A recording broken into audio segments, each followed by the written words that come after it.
from the South African Cabin Crew Association. She's the president. Next to her is Comrade Gift Bilankulu, who is the SAA, the SACA treasurer.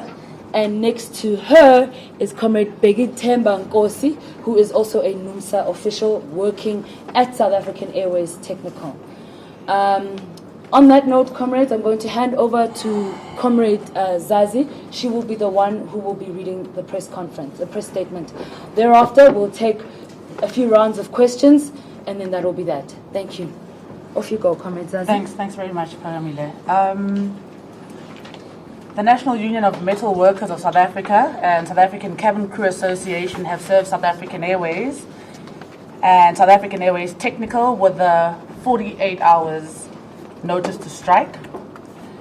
What this means is that we'll be embarking on the mother of all strikes at all SAA and South African Airways technical operations nationally, beginning Friday morning on the 15th of November at 4 a.m. Participating in the strike will be members of the South African Airways cabin crew, check-in, ticket sales, head office, technical staff, and ground staff. There are likely to be disruptions, and therefore we advise members of the public to make alternative arrangements if they have booked flights on SAA. Together, Numsa and SACA represent more than 3,000 workers at South African Airways across all categories mentioned above. The strike certificate is in relation to wages. We have deadlocked with the employers over our wage demands, which include the following: an 8% increase across the board, job security for at least 3 years, insourcing of all service providers that are outsourced and which SAA has the capacity to fulfill, example, the security, cleaning, IT, ground handling, and logistics. Pilots received a 5.9% increase, and SAA agreed to pay them.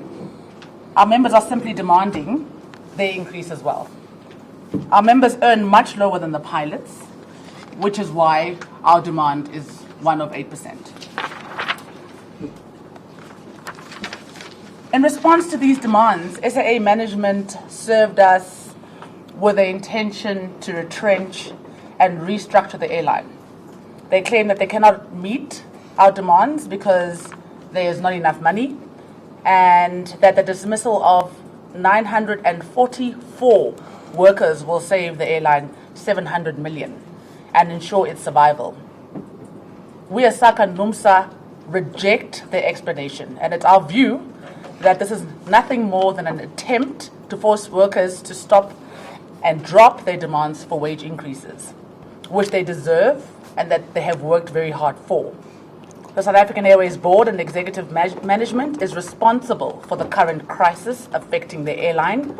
Through their actions, they have deliberately destroyed what used to be one of the world's best airlines because of maladministration, rampant looting, corruption, and in 2015, workers were retrenched. And the exact same reasons were given then. That process has clearly failed to deliver on the results because 4 years later, management is retrenching again. I'd like to give reasons as to the true cause of SAA's crisis. The South African Airways Board and Executive Management are a total failure. Whilst it is true that SAA is hugely in debt, we argue that this crisis has deliberately been created by those tasked with leading this institution. The board of South African Airways must be removed because they are at the heart of this crisis. They failed in their fiduciary duties to ensure that this airline operates profitably. 8 long-term turnaround strategies have been designed for this airline, and none of them have been implemented. The LTTS was designed to ensure that the airline returns to profitability and improve the sales, revenue, and optimize SAA's business. The executive leadership, together with the board, have failed to fulfill a simple aspect of their responsibilities, and this is why that we say the entire board must be fired. We reject the claim made by the board that the strike is intended to collapse the airline so that it can be placed under liquidation. workers have been in the forefront of trying to save SAA and make it viable. Our members have been fighting against corruption. Some were even fired doing this.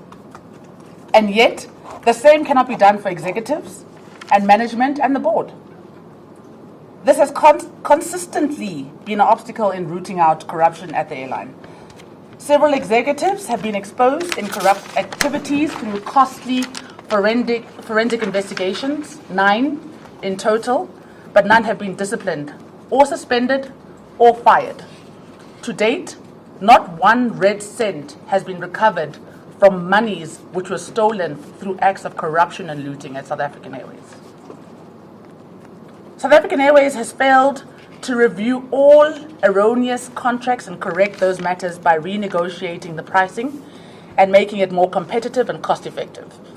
South African Airways currently spends 25 billion per annum on procurement. It is done on a global basis, as opposed to normal SOE and airline, that compete aggressively with other world-class airlines. The bulk of this procurement spend is done in foreign currency, and this has a direct impact on its revenue. We believe that there are certain services which can be procured locally, and this has been highlighted in the Ernst & Young forensic investigation report. It talks about the unacceptably high fuel, ground handling, and cargo costs which SAA is paying for. The report was completed in December 2015, and the shareholder at the time was the National Treasury under Minister Pravin Gordhan, as he was the finance minister then. He is now currently the Minister of Public Enterprises. The report has also red flagged evergreen contracts with inflated pricing, such as Swissport. And when you analyze the cost of Mango ground handling service, for example, versus the same service at Swissport, the difference is a whopping 150%. It is difficult to understand why this relationship continues when it is clear that the airline is grossly overcharged. SAA frequently depends on consultants to do work. For example, Tata Consultancy, an Indian company who is responsible for revenue management. They operate as accountants at an exorbitant cost to the airline. It boggles the mind why SAA cannot employ locals to do this work. They're actually looking for an international chief executive officer to run the airline, which will no doubt have massive impacts on staffing costs. This reminds us of a time when Peter Davies from the UK was appointed as the CRO of South African Airways at a cost of 20 million per annum. He also used to fly back and forth to the UK at SAA's costs.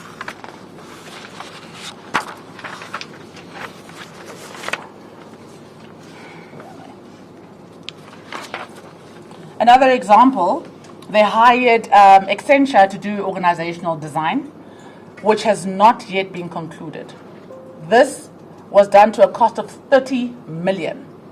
SAA wants to proceed with restructuring when its organizational design is incomplete. It makes no sense. And this is the type of wastage that we reject because it is used as a barrier to prevent workers from getting their increases. In the last 3 years, as unions, we have done everything in our power to force SAA to clean up and root out corruption. We have held frequent marches. We have had campaigns. We have picketed. We have also gone to court at a great expense to ourselves, and we have had to defend frivolous court cases and even open criminal cases against SAA in an attempt to force management and the board to act in the interests of South African Airways and run a profitable airline. Unfortunately, the board and management have done everything in their power, including frustrating a very capable group CEO that is left by Vuyani Jahana in order to collapse the airline. We are now left with no choice but to resort to this drastic action by withdrawing our labor and going on strike. Our first goal is to #save SAA and to save jobs. It is unacceptable that 11,000 workers must sacrifice their livelihoods for the failures of a corrupt board and incompetent management. Our members are ready to defend South African Airways, and we call on all other workers to join us in this protected strike. Aluta, continue. Comments. Thank you. Thank you. All right, thank you so much, comrade. Okay, we're going to take a round of questions now. Just from various media houses. We'll take, like I said, we'll probably take 2 to 3 rounds. No? So I'm opening the floor to questions. I'm going to ask that you please put up your hand, give us your name, the name of your media house, and your question, and then we'll answer after we've gotten some questions. Okay, who wants to start? Yes? Paul Madulane from EWN. SA is in trouble, and you've named a number of issues as to why, but everyone is looking for money. Where should they get it? Because government is giving bailouts, you're saying they're threatening to dismiss people. So where do you think all this money is going to come from if they say that they don't have money every day and they're getting bailouts every day from Treasury? Okay, thank you. Thank you. Yes, Ndombi? News. This really does feed off the previous question. SAA is saying that they're looking to work with the unions and to work with staff in terms of looking at alternative measures as opposed to retrenchments. What have you put on the table for them to look at? Okay, next question. Yeah? Nalini Mashishi, Reuters News. How many Numsa and SACCA members do you anticipate will join the strike action? Thank you. Yes? Above 3,000. From ENCA. Yes? Just some clarity. Yesterday at the SAA press briefing, we were told that the recognized unions were invited to a meeting on the 11th of November and none of the unions attended. That there's a meeting to clarify the current situation and try to find a way forward between management and the unions. So just some clarity there on what SAA says happened. Okay, thank you. All right, we'll answer that set and then we'll go and do another round, okay? Will you take the questions, comrade? Okay, the General Secretary will be I don't understand the question, but I think I heard it properly. We have given you a solid breakdown of the wastage of money, but I think the problem is deeper than that. I think what we are faced with in this country when it comes to SOEs, there is a particular center, which is the National Treasury, which is the DPE led by Minister Pravin Gordhan, where in those 2 ministries, what we basically are confronted with, we are confronted by a rampant right-wing capitalist agenda to auction, to attack all hard-won gains of workers. I mean, you're asking us a question, where is SA going to get the money? From where we're sitting, we don't buy the story that because we run around the world to promise the World Bank, IMF, and rating agencies that in order for South African people to get jobs and to get investment, it must be at the expense of them and the government basically embarking on belt tightening, austerity measures. We firmly believe that SAA and Eskom must continue to be funded by the state. And we know that everything else, I mean, if you're looking at Eskom, we got a special paper to unbundle, to auction Eskom power station, to sell it. In SAA, you got Rothschilds, where basically Kingston is sitting direct in the board. You would know that before Jahana would have left. In fact, media houses kept quiet. We all made a hula baloo about the Guptas and that house where, you remember the house? You remember that house? Saxon World, where everybody used to say, I was in Saxon World. But when Rothschild's meeting of SAA take place at Rothschild's, nobody makes an issue. In other words, there is a state capture that is accepted in this country. That SAA, for instance, I mean, Kingston would have gone to Parliament and opened his mouth very widely that basically SAA must be privatized, because they are ready to make sure that it is auctioned, it is privatized, as they are doing the same to privatize ESCOM. So from where we stand is that if they think that we are going to fold arms and allow workers' jobs, benefits, and conditions to be destroyed, and these assets of the people to be basically auctioned, through the strike, we are going to embark on a rolling mass action. On Monday, we will be approaching SAFTU to basically say we're not just facing workers' job loss bloodbath as a result of retrenchment, which, by the way, we reject this retrenchment, which is the decoy that is being deployed so that workers must pull back, not to demand their genuine demands. We will be calling on SAFTU that it must lead a mother of all battle against privatization, against job losses.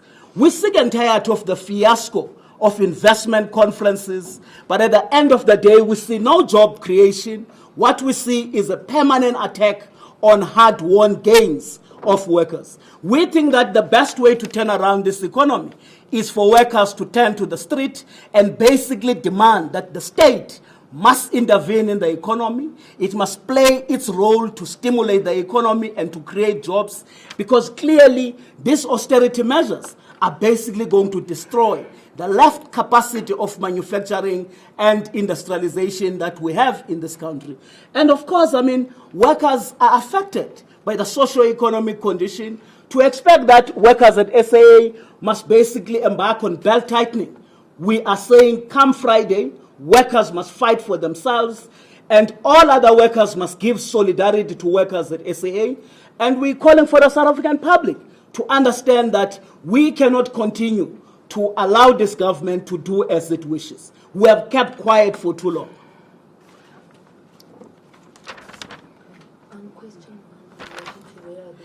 Well, there was a question about 300, how many workers will participate in the strike. We want all workers. In fact, we're grounding the airline on Friday. That airline must not move. Workers must stool down. And we will be, as we resume, this strike will be an indefinite strike until these people come to the table. And as we resume the strike, we will be actually be giving them another notice for secondary strike. If they think that we are playing, they must actually watch what is coming. We're calling on our members to be united. This is their time to stand up. I mean, there comes a time in the history of any nation, whether you submit or fight. From where we're sitting, we're saying our members deserve that increase. It is time for SAA management, Kingston, to stop going around lying. They must come to the table between now and Friday and actually make an offer that can avert the strike, failing which we are indeed going to pull the strike on Friday.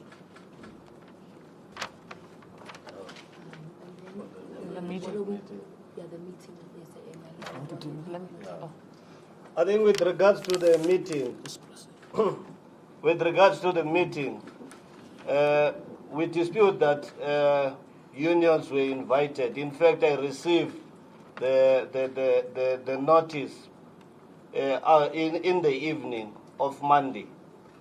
At the time when we received the notice, the issue of retrenchment was already across all media houses. And moreover, ordinary workers of SAA were not aware about the notices. So we dismissed those allegations that we were invited and we didn't attend. In fact, on Friday we met the executives of SAA to discuss the financial challenges of SAA. At no stage that they have indicated that they are intending to file a Section 189 notice. Also, they were on record on the Friday meeting that the organizational design is still incomplete. It is a shock to us now. If the new organizational design it is incomplete, how do you then begin to start to issue Section 189? And we are not surprised, in fact. In 2015, when they retrenched about more than 1,000 workers. They did the same. Instead, we discovered that, in fact, they wanted to retrench ordinary workers in order to duplicate management position. As we speak, this is what they are doing. SAA Technical have just increased the wage bill with more than 20 million by hiring general managers, which some are not required. Because if you will look to the long turnaround strategy of SAA, it indicates very clear which services that will be shared across the group. I mean, those positions at the executive and managerial level, if you will take the biggest SOE, Transnet. Transnet has a leaner managerial structure as compared to SAA. So this must not be actually directed to workers. Management needs to deal with themselves. Throughout all this retrenchment, at those days that SAA management have reduced, last year there was a retrenchment within SAA. SAA retrenched workers from HFs. SAA reduced number of cabin crew. SAA reduced number of pilots. At no stage that they have ever decided that to reduce their numbers. In fact, managers are loafering within the head office without even having subordinates that report to them.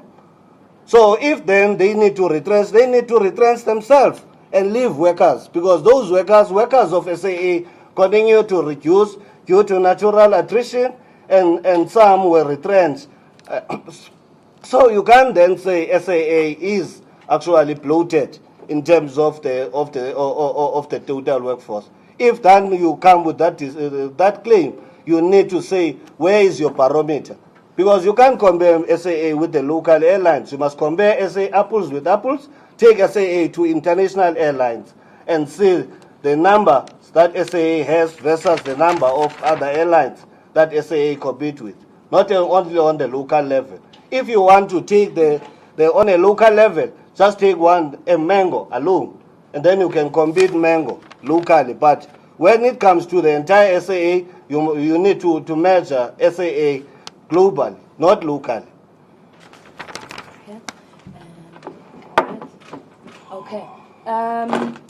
Last second round of questions. Any more questions from anyone from the floor? Yes, your name and your media house, please. Especially from General FM. Just, heading to the Friday strike, are you guys still open to talks with management, or is this a done deal? Well, a strike is not a dinner party, so we going on strike, this will be no work, no pay for workers. A strike is a sacrifice.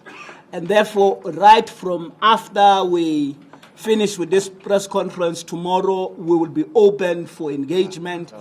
This is not a strike about anything. This is a strike to demand that they must meet those just demands of workers and improve workers' benefits and conditions. I think also we are also well aware that they are planning to interdict this strike, and we are not shocked. In fact, in July we were at CCMA in relation some of our demands when it comes to governance of SAA, which they brought lawyers, and we fought across all those demands. In fact, we just issued now a secondary notice that relates to the board issues, all the issues that the board have not taken on fiduciary.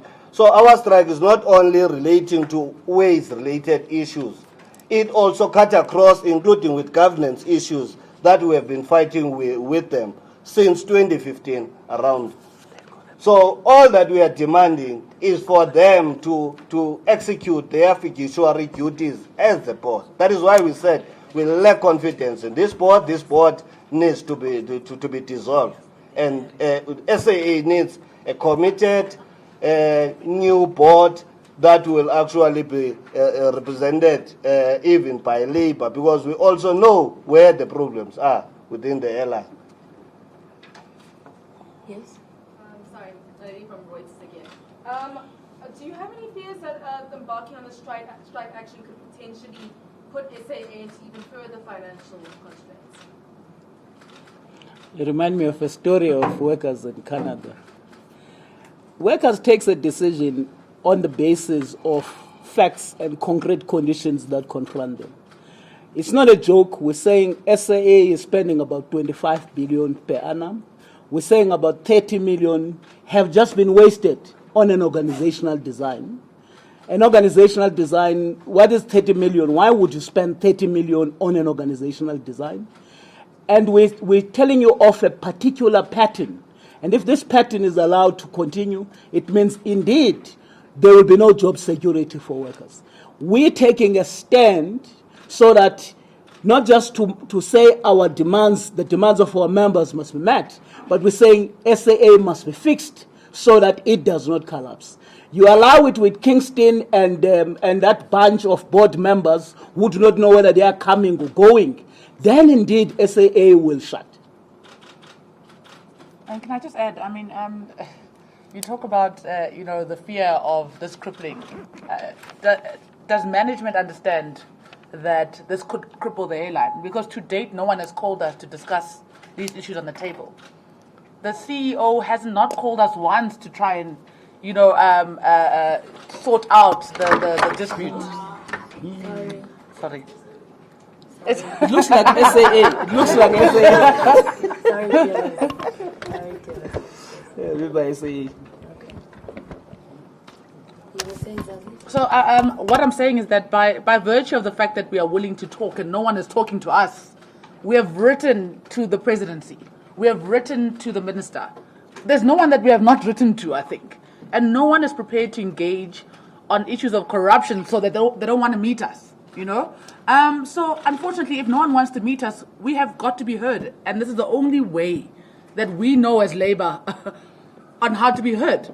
This is the only way. But we're always open to engagement.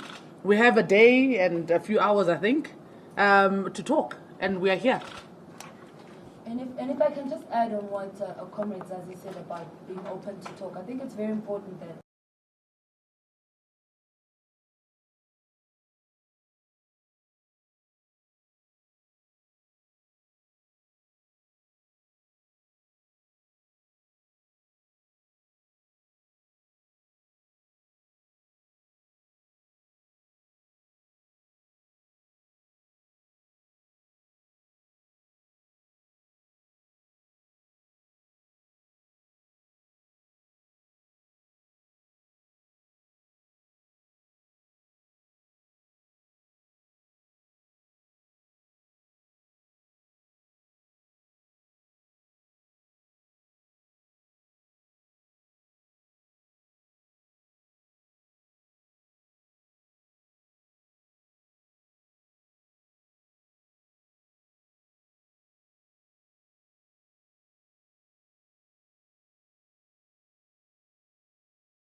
Yeah.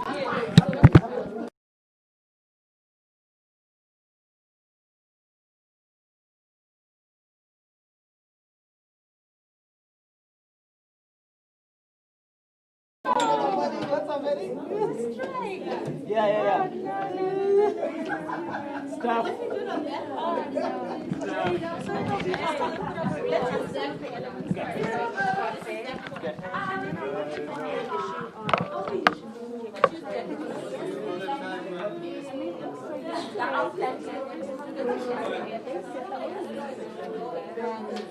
But I think it's like she's fine that these extensions granted. She's going to stand here. Don't you need to be in front of my side? It's wrong.